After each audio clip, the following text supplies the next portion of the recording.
Sem pa še nekaj pomislila. Ko so te zgodovinarji, kritiki in drugi, ki so na nek način posvojili slovenske znane osebnosti, ustavili pri tem, da bi pisala o njihovih resničnih globih.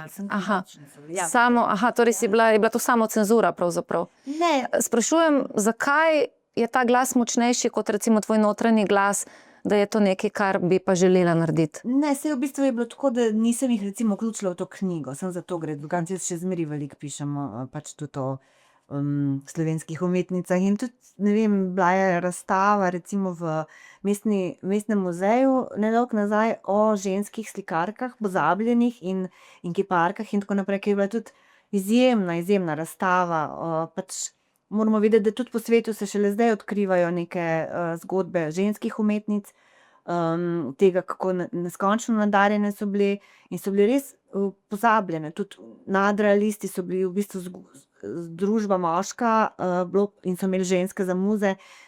V bistvu se pa zdaj ugotavlja, da so bile te ženske res mnogokrat ne samo inspiracija, ampak so bile tudi same velike umetnice. Tako da zdaj po vseh svetovnih muzejih, ne, imaš ogromno teh razstav pozabljenih umetnic, kar se mi zdi, hvala bogu, da se je to začelo. Recimo Lee Miller, ta lepa fotografinja, ki je tudi potem bila vojna fotografinja, je zdaj velika razstava njena v Tate Modern oziroma v Tate Britain v Londonu in je tudi dolgo veljala samo za lepotico, za muzo, ne pa za izjemno pač umetnico. Tako da se šele zdaj te krivice pač popravljajo, ampak na nek način se pa že kakšne nove dogajajo. Ali pa več njih. Ja.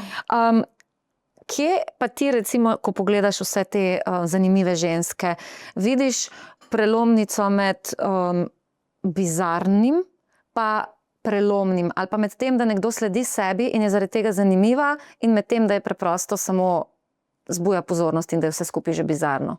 To sem govorila prej, da so v bistvu obstajajo neki kriteriji, kaj je dobra umetnost, kaj je dobra knjiga.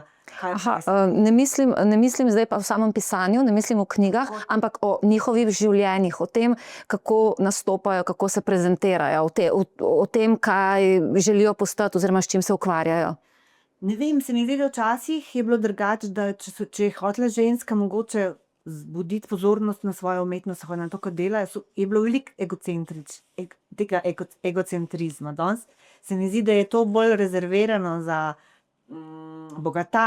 bogatašice, za influencerke in tako naprej, da v bistvu ta ego ven pride. Takrat, ne, v nekem prejšnjem času, je pa moglo biti, so ženske tudi naredile škandal, so kadile, ki je bilo prepovedano, so nosile minikikle, ki je bilo prepovedano, zato, da so se v bistvu, je bil škandal v bistvu nekaj, da se je družba premaknila naprej, ne.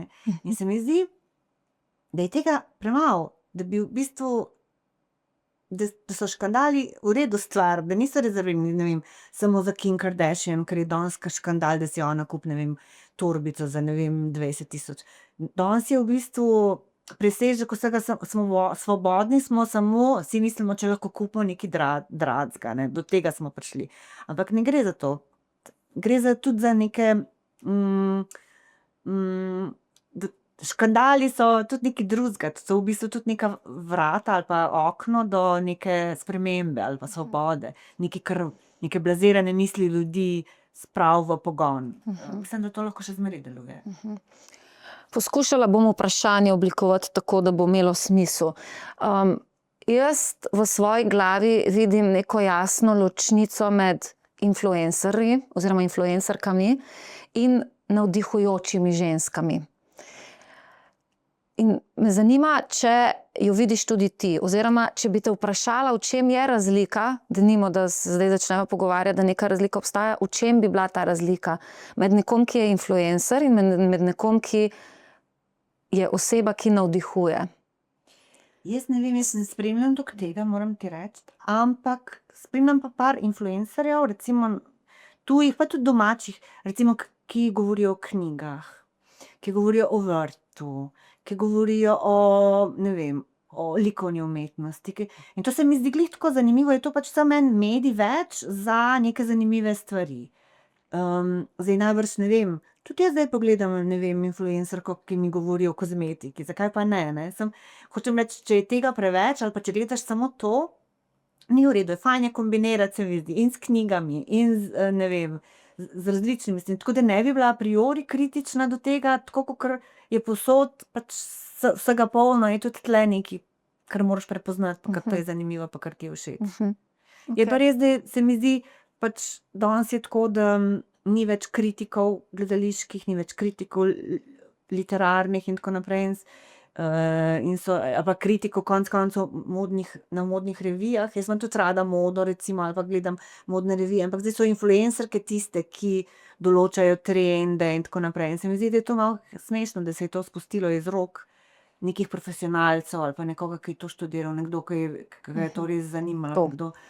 Tukaj mogoče, ne? Ja. Karkoli spustimo iz rok profesionalcev. In ko govorimo o profesionalcih, govorimo o nekom, ki nekaj o tem ve, ki se na tem področju izobražuje, ki je veliko prebral, ki ima neko znanje. Recimo tudi, če ostanemo pri modi, jaz sem le velika fenica Versaceja, ne vem, Aleksandra McQueena in tako naprej. Danes neka industrija modna se nima več časa ukvarjati z nekimi egocentričnimi, nadarjenimi geniji, ampak v bistvu jih zanima samo še, zdaj v bistvu so modni kreatorji, ne vem, neke znane osebe, ki najamejo nekega neznanega človeka, ki oblikuje neke kolekcije.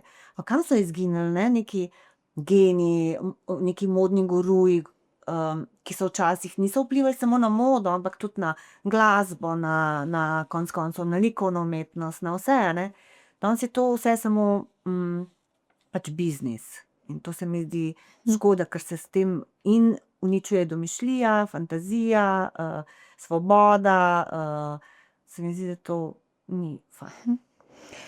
Preden smo začeli snemati, smo se pogovarjali, pa potem tudi malo dotaknili tega pomena branja knjig.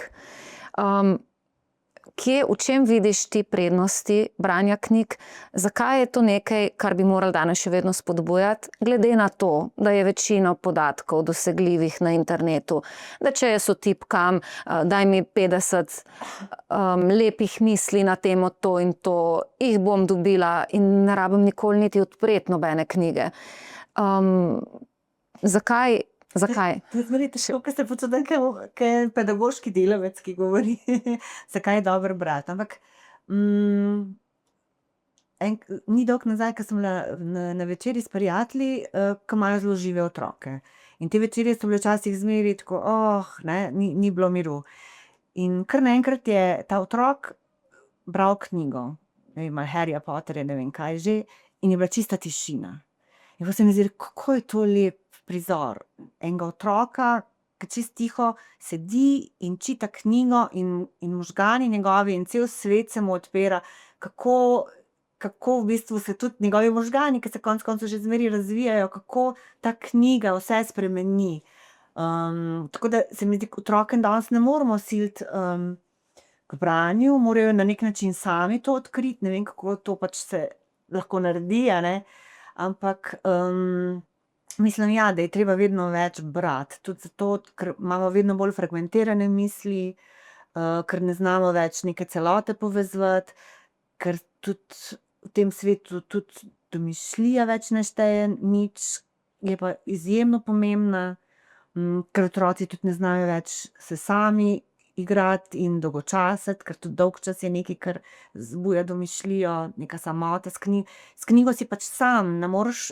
Če igraš fuzbal, si z drugimi in je drugače, ne? Če si pa ti sam s knjigo ali pa če se otrok dolgočas, so pa druge misli, se mu druge misli sproščajo, druge povezave konec koncev v možganih. Tako da težko je otroke prisiliti k branju.